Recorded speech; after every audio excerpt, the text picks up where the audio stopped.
The following program may contain coarse language, violence, nudity, mature subject matter, or scenes which may not be suitable for all viewers. Viewer discretion is advised. This is the X-Zone Broadcast Network, broadcasting worldwide on broadcast affiliates and satellite program providers, including CNN Broadcast Network, Sirius Satellite Network, Star Media, Good News Radio Network, Angel Broadcast Network, Wiki Broadcast Network, and WPBN TV. For more information on the X-Zone Broadcast Network, visit us at www.xzbn.net.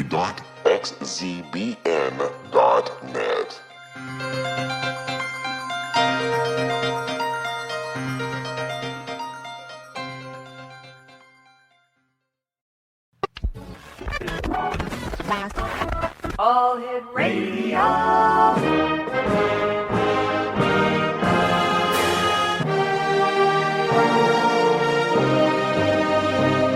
Welcome to the X-Zone, a place where fact is fiction and fiction is reality. Now, here's your host, Rob McConnell.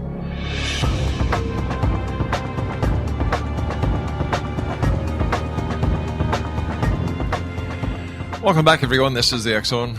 I'm Rob McConnell. We're coming to you from our broadcast center in Hamilton, Ontario, Canada. Worldwide toll-free, 800-610-7035. Email xzone@xzoneradiotv.com. On all social media sites, X-Zone Radio TV. And our website that is going to be changing in the next couple of weeks, www.xzoneradiotv.com. The URL isn't changing. The look is. That's right. Branding time. What can I say, Exonation? My guest this hour is Ken Pfeifer. He runs the New Jersey office of the World UFO Photos, which is a part of a MUFON organization, I believe. His job is to receive reports of unusual lights, aircraft, or other phenomenon that could possibly be evidence of alien encounters. Now, Ken gets reports from just about everywhere and from just about every kind of person. With the popularity of cell phone cameras and miniature digital stills and video technology, the stories Ken receives often have visual proof to back them up. Joining me now is Ken Pfeifer, who is also Exonation, the chief investigator for MUFON in New Jersey, Vermont, and Rhode Island. And Ken, welcome to the X-Zone. Thank you, Robbie. It's an honor to be on your show there. I have a lot of things to go over. And I wanted to thank Laura Rogers, who helped put some of this together so I can come on the show. I'll make sure she gets that message. Tell me, what was it that brought you into the world of ufology? Well, I as a child, I've been looking at the sky all my life, essentially. I lived in Philadelphia, and my father was an ex-Navy man. He was a combat veteran with the Navy, World War II. And as a matter of fact, he went to the pole with Admiral Byrd in the late 40s. Wow. But, he'd always take us down to the airport and in Philadelphia, and then we moved to a small town called National Park, New Jersey, which is on the Delaware, and it's directly across from the Philadelphia International Airport and the Philadelphia Naval Yard. So, as a child, I've been, spotting planes and looking at planes and looking, basically looking to the sky ever since I was 4 or 5 years old, and it's kind of helped me spot a few strange things. And if you're not looking in the sky, you're not going to see any UFOs, Rob. That's right. Now, you yourself are a Desert Storm veteran, and I also understand you're a private pilot. How has being a private pilot helped you as a chief investigator for MUFON?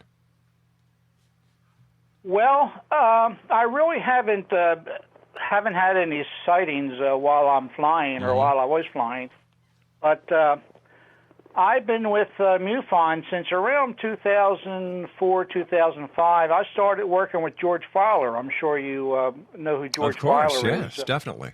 Yeah, he's my boss. And, great man. He lives in... Yeah. And when I started investigating, I was the only investigator at the time. So, George threw me to the wolves, and I started knocking out investigations and, taking my time, doing it right. And as of right now, I have over 500 investigations through MUFON, New Jersey, and also it's starting to pile up now. I have quite a few with Vermont and Rhode Island. So it's the most rewarding thing that I've ever done. We don't get paid a penny for doing any of this, but it's just something that it's a passion of mine, and I'm retired, so keeps me out of trouble. You can only fish so much. So, Now, in your opinion, and based on the number of reports that not only you but MUFON get, are UFO sightings on the rise? Well, I feel they are. I think with more people having their basically their cameras on them, with their phones, and there's just more people out there who is starting to get into the ufology part of UFO and sightings, and we're getting a lot of, especially photos. We're getting tons of photos, and of course a lot of these photos, people take photos of a wedding party or their vacation and come home and come to find out that there's some strange things on their photos, right. And quite frankly, I think today's cameras. Yeah, I don't know if you realize, but today's cameras they have infrared capabilities, and quite frankly, I think today's cameras can see what our eyes can't see. So I'm not, readily willing to write off anything really, because just because a person didn't see the UFO in their photo doesn't mean that it wasn't there. Ken, stand by. You and I have to take a 2-minute commercial break. We'll be right back. Exonation, Ken Pfeifer is our special guest this hour. Here's a couple of websites: www.worldufophotos.org and www.worldufophotosannews.org. My name is Rob McConnell. This is the X Zone. Ken Pfeifer and I return on the other side of this 2-minute commercial break as we continue here from our broadcast center in Hamilton, Ontario, Canada. Don't go away.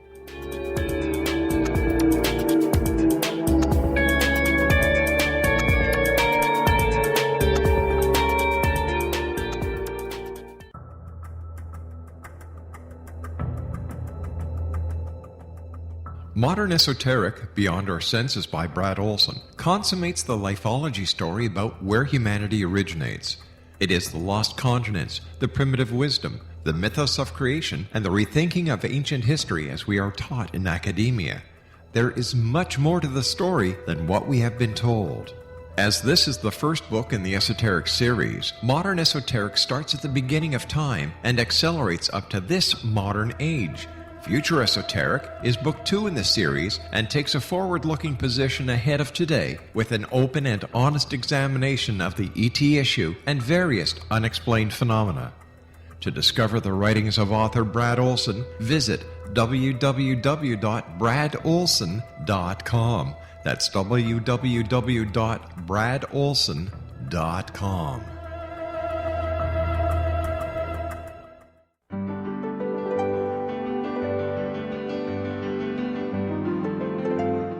Named one of the world's greatest psychics, Elizabeth Joyce is now giving readings worldwide via Skype. Elizabeth Joyce is recognized for her clairvoyant ability to help find missing persons, her analysis of dreams, past life regression work, mediumship, and her accurate predictions. Elizabeth has been a frequent guest on the X Zone radio show with yours truly, Rob McConnell, now for several years. For an appointment with Elizabeth Joyce, call 201-934-8986 or Skype at elizabeth.joyce. And for more information, you can always visit Elizabeth Joyce online at www.new-visions.com.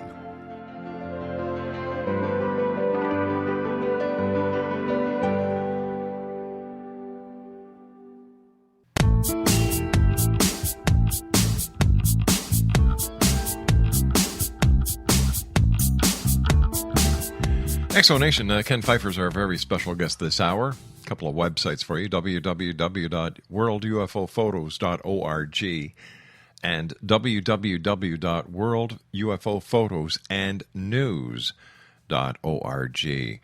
Ken, with all the photos that you're getting because of the digital technology these days, is Is it more evident than before that there is more in the sky than we know? And how do we know that the pictures you're getting that people are believing to be UFOs are not actually military aircraft that just go unidentified?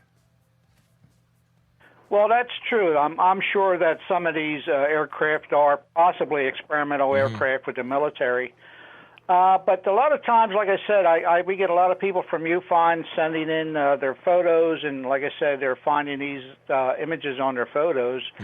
And what we have, I think one good way of trying to catch a hoax or a fraud would be, I don't know if you're aware, but on today's digital cameras, there's information on each photo that's attached, EXIF information, and sometimes you can catch someone who has possibly tried to change something in Photoshop or something like that, depending on the program that they have. But quite frankly, I'll tell you, if it looks strange to me, if it looks like it's a possible UFO, then you know, I usually go with the witness. You know, if I believe the witness. That's the problem we're having with MUFON right now. I feel is the problem is there are too many investigators out there for MUFON right now who they're getting a lot of cases, and quite frankly, they're guessing what the witness may have seen. So they're writing a lot of these, I feel, important cases off as IFO, identified flying objects, you know, a bird, a bug, the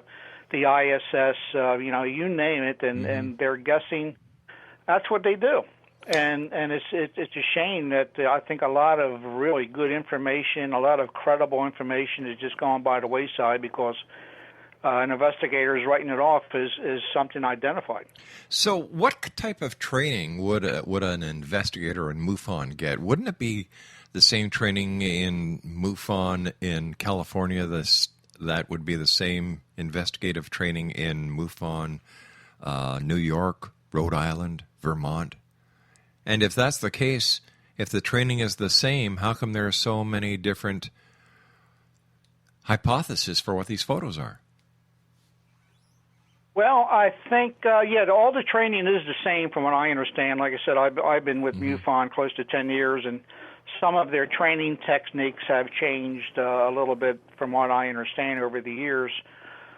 But I think they should really be giving future investigators some kind of a psychological test, you know, to test them to see if, first of all, if they believe in UFOs, you know, if they don't believe in UFOs. I mean, what's happening is I feel we're getting a lot of debunkers in MUFON and a lot of these UFO organizations, just not MUFON, but, you know, I would say all of the organizations out there, they all have debunkers in them, and these people are doing everything they can to, you know, to just debunk anything and everything, and writing so many cases off as IFO, identified flying objects, and that's one of the big problems MUFON has, and you know, not blaming MUFON. MUFON is so large, and quite frankly, we don't get paid anything for doing what we do, and I think that the organization has gotten so big that it's almost impossible for a state director to